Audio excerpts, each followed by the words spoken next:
you so much for your support of the American Heart Association and Go Red for Women and allowing me the opportunity to share my story.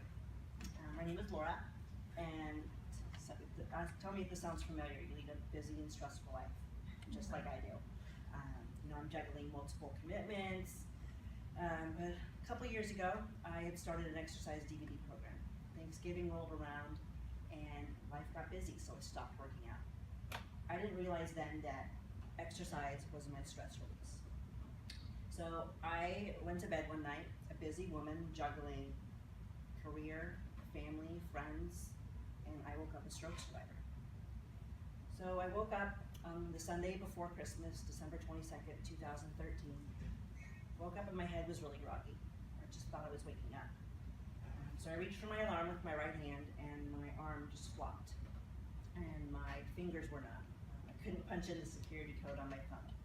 Yes, that dates it, before iPhone 6, no thumbprint. So I used my left hand to unlock my phone, but my arm was numb, almost like it was asleep. So I just figured it was asleep. Wrong. Really didn't think anything was really serious or anything was wrong until I went to stand up, and my right leg from the knee down was also numb. It wouldn't support my weight. So I stumbled to the bathroom and looked in the mirror, and the right side of my face was drooping. So what did I do? I consulted Dr. Google. I'm sitting there like signs of stroke. And when you Google signs of stroke, the letters F-A-S-T appear, FAST. And the F stands for facial drooping on one side. I'll check that off. A stands for one arm can't stay lifted, like that. S is for slurred speech. I wasn't sure about that. And T is for time lost is brain lost. If you had any one of these symptoms, call 911 immediately. So naturally I called 911. Wrong again. Denial and hope are really powerful. I was super afraid that I had a stroke, but I hoped I was overreacting. So I called my mother, and my mother lives in Sacramento, and she said, "Don't do anything, I'm gonna come right over." Again, from Sacramento. So I really hoped. I was supposed to be flying to Colorado that evening to meet my husband for Christmas. So I had woken up alone, I was home alone, so I ping-ponged down the hallway to the shower, because in my head, I hoped if I took a shower, I would just clear the cobwebs out of my head, that I would be fine. And it's really funny what I do and don't remember about that morning. I don't remember how I got undressed after the shower, or how I got dressed again after the shower, but I do remember having to literally lift my leg up to get into the shower, having a hard time squeezing the shampoo bottle with my left hand, and having to raise my arm, help my arm up, so that my right hand would be on my head, and then having my hand just slide down my head. And at that point, I lost it. I just started crying. So after the shower, I went and laid in bed and waited for my mom, and I tried calling my husband, who was in Colorado, but it kept going to voicemail. And as you can imagine, I didn't want to leave a message. Can you imagine what that message would be? So I just kept trying, and unfortunately I wasn't getting hold of him. So we arrived at the hospital, my mother and I, and they immediately knew. They took one look at me and like, stroke. My blood pressure was sky high. I had lost the use of my right hand. I could close it, but I couldn't open it. Couldn't walk, and my speech was slurred, and I was drooling. So I spent 2 nights in the hospital. And while in the hospital, I got the most incredible pieces of advice, 2 of them. The first was from a fellow patient who actually happened to be one of my roommates. And she told me to stay positive and to never give up. The second was from a physical therapist who said, treat food as medicine. Eat brain foods, walnuts, blueberries, pomegranates, avocados, all lean organic produce and all the lean organic protein. And to avoid dairy, because it's an inflammatory food that could hinder my brain's healing. The 2 nights off, they ran so many different tests trying to figure out what would cause my stroke, because I didn't look like a stereotypical stroke survivor. I don't smoke, I'm not overweight, and I don't have a drinking problem. Their best guess, and they're still their guess, is that it was stress-related high blood pressure. That's what caused the stroke. So I was discharged from the hospital at 9 p.m. on Christmas Eve, and let me tell you, that was the best Christmas gift I've ever had and probably will ever have. Once I got home, you know, my husband had stocked up the house on organic produce and organic protein and all the brain foods they had talked about, but I couldn't even get out of bed or off the couch without help.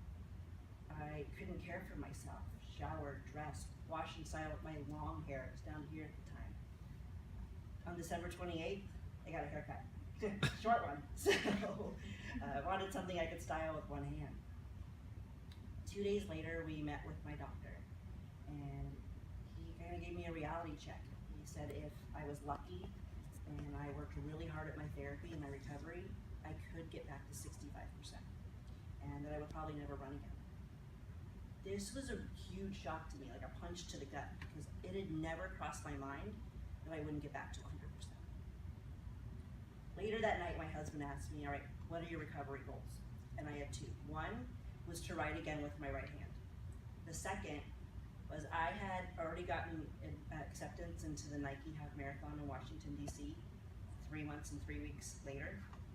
I couldn't care for myself, but I was determined to somehow, some way, whether walking or crawling, to cross the finish line. So we met with my doctor again, I think the next day or 2 days later, and we told him, and he looked at me like I was crazy. But he said if the physical therapist okayed it, and I worked with the therapist, no reason why I couldn't try for the half. Running was the furthest thing from my mind. I had to get strong enough to walk. So I did all my therapy, I did my prescribed physical therapy, and I went back to my exercise DVDs. I did what I could, which wasn't much, and I had to modify everything. But they got me stronger. It got me strong enough so that I could get off the couch or out of bed without help, that I could walk around my house without help. And when I was actually able to start walking for a few minutes on my own, it was the best feeling. But what used to take me 30 minutes to walk took me 2 hours. And I had to do all my deep thinking during that time. Otherwise, I would be sitting there thinking, I get the little kids in the car, are we there yet? Are we there yet? And exercise, specifically walking, has become my meditation, really my me time. So I worked hard those 3 months and 3 weeks on my exercises, and my walking got steadier, my leg got stronger, and it kept me positive. I was seeing progress on all my goals, which really got me motivated and kept me motivated for my harder goal, which is learning to ride again, which I can. And the day of the half marathon came, and I'm happy to say I finished. I was actually able to jog a little bit of it, and I cried like a baby when I crossed that finish line. That also gave me the confidence to pursue an even harder goal, the one I never would have thought in a million years, the hardest one I'd ever thought of, and that was to complete a full marathon. So April 12th, 2015, 1 year and 3 months after my stroke, I finished the Paris Marathon.